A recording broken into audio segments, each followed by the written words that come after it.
O grande conflito. Capítulo 29. Porque existe o sofrimento.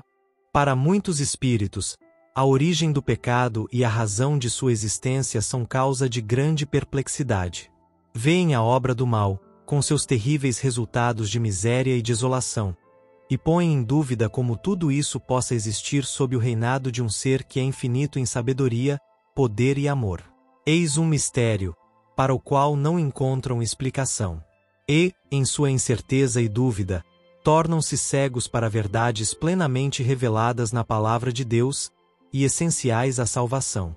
Existem os que, em suas pesquisas concernentes à existência do pecado, se esforçam por esquadrinhar aquilo que Deus nunca revelou, por isso não encontram solução para suas dificuldades, e os que mostram tal disposição para a dúvida e astúcia, aproveitam-se disto como desculpa para rejeitar as palavras das Sagradas Escrituras.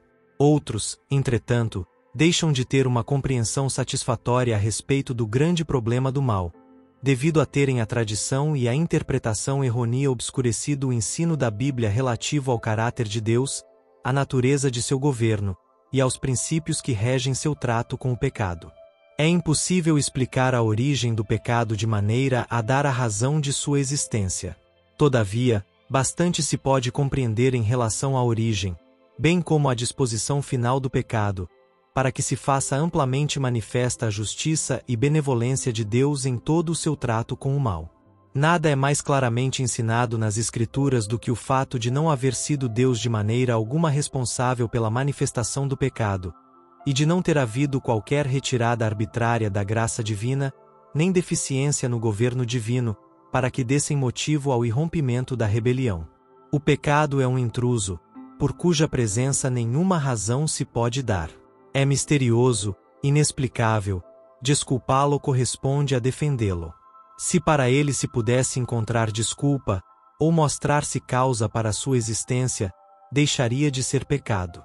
Nossa única definição de pecado é a que é dada na Palavra de Deus, quebrantamento da lei, é o efeito de um princípio em conflito com a grande lei do amor, que é o fundamento do governo divino. Antes da manifestação do mal, havia paz e alegria por todo o universo. Tudo estava em perfeita harmonia com a vontade do Criador. O amor a Deus era supremo, imparcial, o amor de uns para com outros.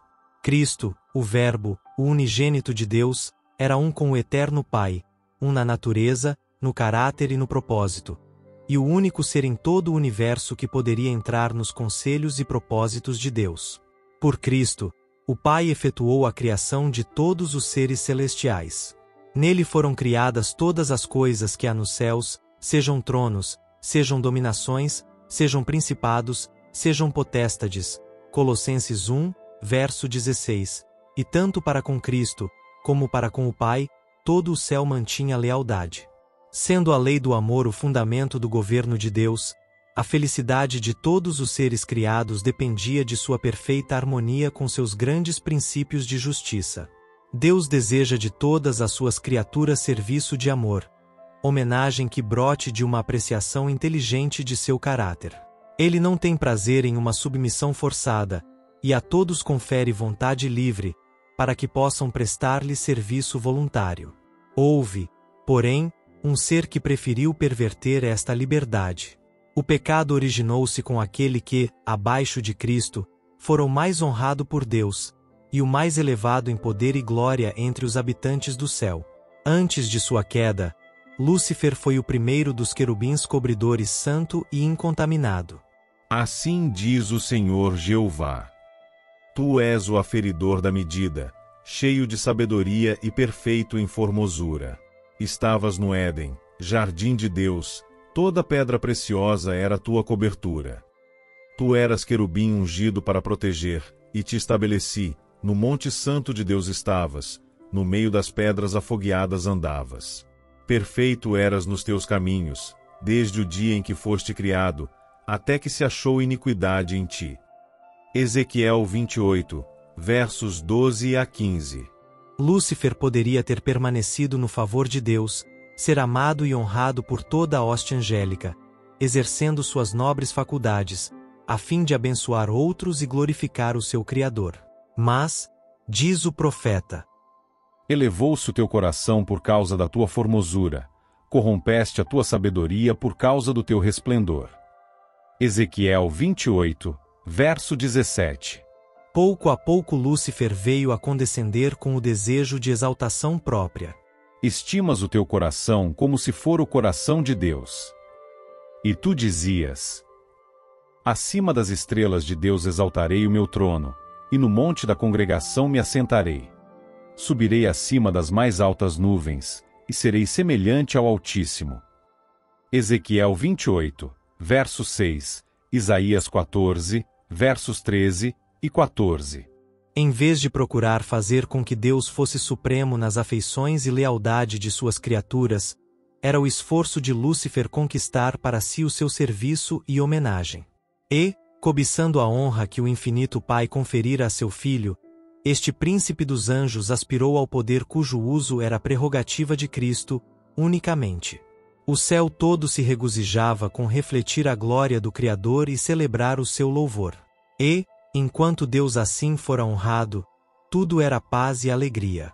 Uma nota dissonante, porém, deslustrava agora as harmonias celestiais. O serviço e exaltação em prol do eu, contrários ao plano do Criador, despertavam prenúncios de males nas mentes para as quais a glória de Deus era suprema. Os concílios celestiais instavam com Lúcifer. O Filho de Deus lhe apresentava a grandeza, a bondade e a justiça do Criador, e a natureza sagrada e imutável de sua lei. Deus mesmo havia estabelecido a ordem do céu, e afastando-se dela, Lúcifer desonraria a seu Criador, trazendo sobre si a ruína.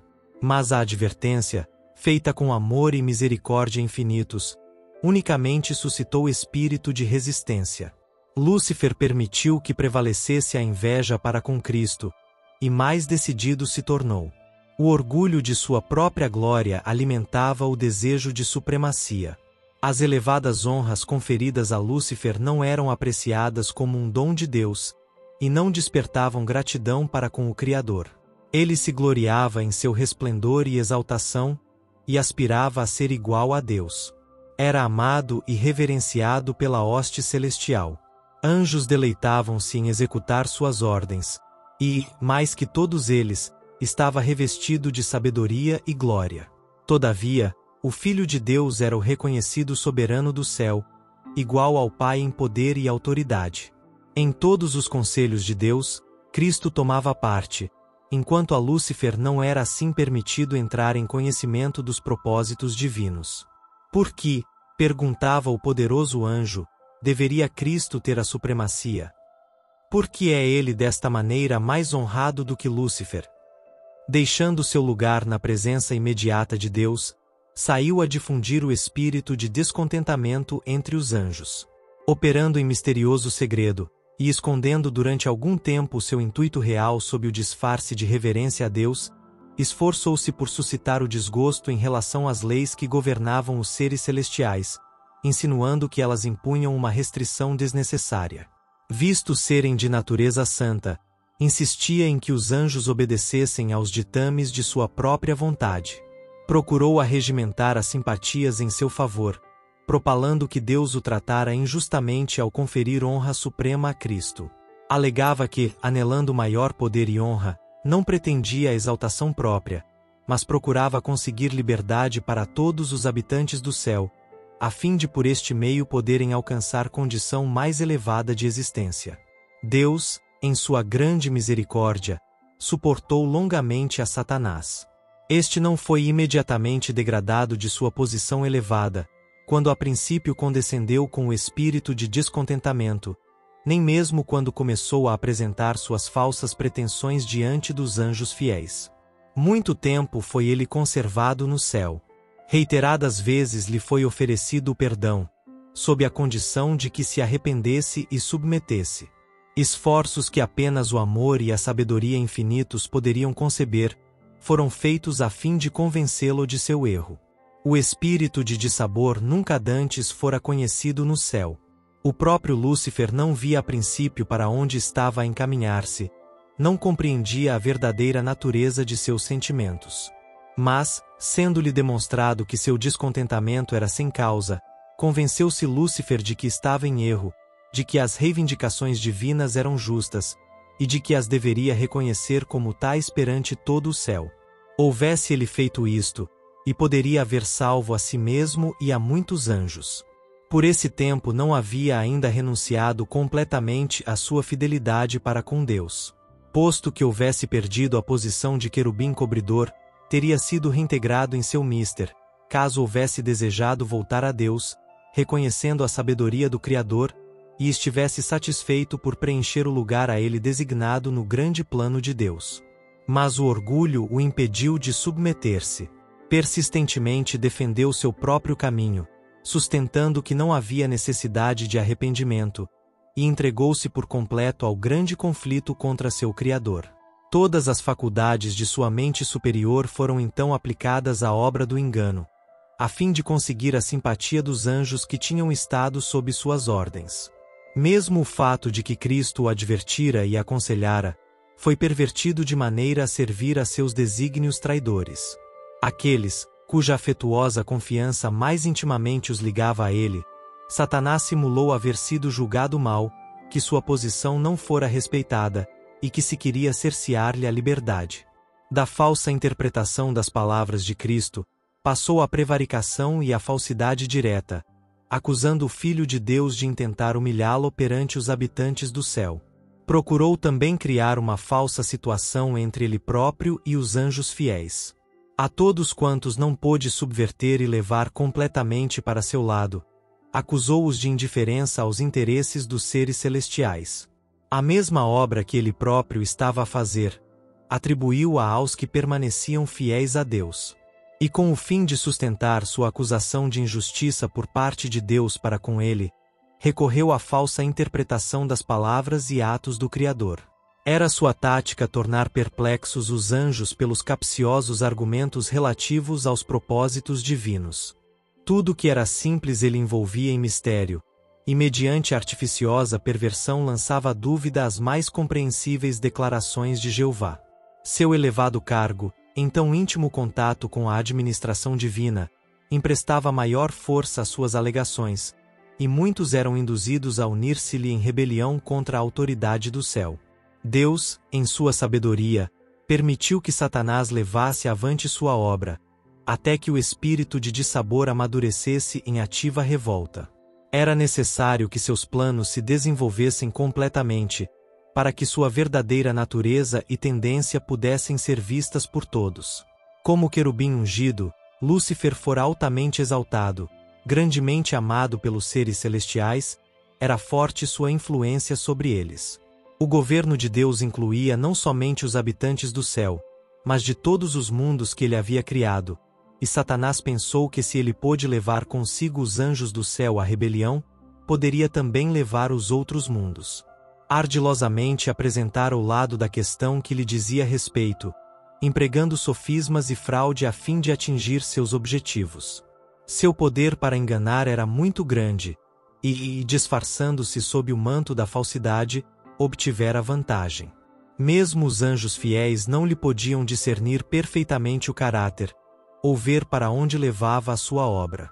Satanás fora altamente honrado, sendo todos os seus atos de tal maneira revestidos de mistério, que difícil era desvendar aos anjos a verdadeira natureza de sua obra. Antes que se desenvolvesse completamente, o pecado não pareceria o mal que em realidade era. Até ali não ocorrera ele no universo de Deus, e os seres santos não tinham qualquer concepção de sua natureza e malignidade. Não podiam discernir as terríveis consequências que resultariam de se pôr de parte a lei divina. Satanás a princípio ocultara sua obra sob uma profissão capciosa de lealdade a Deus. Alegava estar procurando promover a honra de Deus, a estabilidade de seu governo, e o bem de todos os habitantes do céu. Ao mesmo tempo em que incutia o descontentamento no espírito dos anjos a ele subordinados, dava astutamente a impressão de que estava procurando remover o dissabor. Quando insistia em que se fizessem mudanças na ordem e nas leis do governo de Deus, era sob o pretexto de serem elas necessárias a fim de preservar a harmonia no céu. Em seu trato com o pecado, apenas podia Deus empregar a justiça e a verdade. Satanás podia fazer uso daquilo que Deus não usaria: lisonja e engano. Procurara falsificar a palavra de Deus, e representara falsamente seu plano de governo perante os anjos, alegando que Deus não era justo ao estabelecer leis e regras aos habitantes do céu, que, exigindo de suas criaturas submissão e obediência, estava meramente procurando a exaltação de si próprio. Portanto, deveria ser demonstrado perante os habitantes do céu, bem como de todos os mundos, que o governo de Deus é justo e perfeita a sua lei. Satanás fizera parecer que estava procurando promover o bem do universo. O verdadeiro caráter do usurpador e seu objetivo real deveriam ser por todos compreendidos. A discórdia que o seu próprio procedimento determinara no céu, imputou a Satanás a lei e ao governo de Deus. Todo o mal, declarou ele ser resultante da administração divina. Alegou ser seu próprio objetivo melhorar os estatutos de Jeová. Conseguintemente, necessário era que demonstrasse a natureza de suas pretensões, provando o efeito de suas propostas mudanças na lei divina. A sua própria obra deveria condená-lo. Satanás pretendeu desde o princípio que não estava em rebelião. Todo o universo deveria ver o enganador desmascarado. Mesmo quando foi decidido que ele não mais poderia permanecer no céu, a sabedoria infinita não destruiu a Satanás. Visto que apenas o serviço por amor pode ser aceito por Deus, a submissão de suas criaturas deve repousar em uma convicção sobre a sua justiça e benevolência. Os habitantes do céu e de outros mundos, não estando preparados para compreender a natureza ou consequências do pecado, não poderiam ter visto então a justiça e misericórdia de Deus com a destruição de Satanás. Houvesse ele sido imediatamente excluído da existência, e teriam servido a Deus antes por temor do que por amor. A influência do enganador não teria sido destruída por completo, tampouco o espírito de rebelião se teria desarraigado totalmente. Devia-se permitir que o mal chegasse a amadurecer. Para o bem do universo inteiro, através do século sem fim, devia Satanás desenvolver mais completamente seus princípios, para que suas acusações contra o governo divino pudessem ser vistas sob sua verdadeira luz por todos os seres criados, e para sempre pudessem ser postas acima de qualquer dúvida a justiça e misericórdia de Deus e a imutabilidade de sua lei. A rebelião de Satanás deveria ser uma lição para todo o universo por todos os séculos vindouros, um testemunho perpétuo da natureza e terríveis resultados do pecado. A consequência do governo de Satanás, seus efeitos tanto sobre os homens como sobre os anjos, mostraria qual o fruto de rejeitar a autoridade divina. Testificaria que, da existência do governo de Deus e de sua lei, dependem o bem-estar de todas as criaturas que ele fez. Destarte, a história desta terrível experiência de rebelião deveria ser perpétua salvaguarda a todos os santos seres, impedindo-os de serem enganados quanto à natureza da transgressão, livrando-os de cometer pecado e sofrer o seu castigo. Até ao final da controvérsia no céu, o grande usurpador continuou a justificar-se. Quando foi anunciado que, juntamente com todos os que com ele simpatizavam, deveria ser expulso das habitações de bem-aventurança, o chefe rebelde confessou então ousadamente seu desdém pela lei do Criador. Reiterou sua pretensão de que os anjos não necessitam ser dirigidos, mas que deveriam ser deixados a seguir sua própria vontade, que sempre os conduziria corretamente. Denunciou os estatutos divinos como restrição à sua liberdade, declarando ser de seu intento conseguir a abolição da lei, que, livres desta restrição, as hostes do céu poderiam entrar em condições de existência mais elevada, mais gloriosa. Concordemente, Satanás e sua hoste lançaram a culpa de sua rebelião inteiramente sobre Cristo, declarando que se eles não houvessem sido acusados, não se teriam rebelado. Assim, obstinados e arrogantes em sua deslealdade, procurando em vão subverter o governo de Deus, ao mesmo tempo que, blasfemando, pretendiam ser vítimas inocentes do poder opressivo, o arqui-rebelde e seus seguidores foram afinal banidos do céu. O mesmo espírito que produziu a rebelião no céu, ainda inspira a rebelião na terra. Satanás tem continuado, com os homens, o mesmo estratagema que adotou em relação aos anjos. Seu espírito ora reina nos filhos da desobediência. Semelhantes a ele, procuram romper com as restrições da lei de Deus, prometendo liberdade aos homens por meio da transgressão dos preceitos da mesma. A reprovação do pecado suscita ainda o espírito de ódio e resistência. Quando a consciência é advertida pelas mensagens divinas, Satanás leva os homens a justificar-se e a procurar a simpatia de outros em seu caminho de pecado. Em vez de corrigirem seus erros, indignam-se contra aquele que reprova, como se fora ele a causa única da dificuldade. Desde os dias do justo Abel até ao nosso tempo, este é o espírito que tem sido manifestado para com os que ousam condenar o pecado. Pela mesma representação falsa do caráter divino, por ele dada no céu, fazendo com que Deus fosse considerado severo e tirano, Satanás induziu o homem a pecar. E, logrando ser bem-sucedido nisto, declarou que as injustas restrições de Deus haviam motivado a queda do homem, assim como determinaram a sua própria rebelião. Mas o próprio Eterno proclama o seu caráter. Jeová, o Senhor, Deus misericordioso e piedoso, tardio em iras e grande em beneficência e verdade, que guarda beneficência e milhares, que perdoa a iniquidade, e a transgressão, e o pecado, que ao culpado não tem por inocente. Êxodo 34, versos 6 e 7. Banindo Satanás do céu, declarou Deus a sua justiça e manteve a honra de seu trono. Quando, porém, o homem pecou, cedendo aos enganos desse espírito apóstata, Deus ofereceu uma prova de seu amor, entregando o unigênito Filho para morrer pela raça decaída. Na expiação revela-se o caráter de Deus.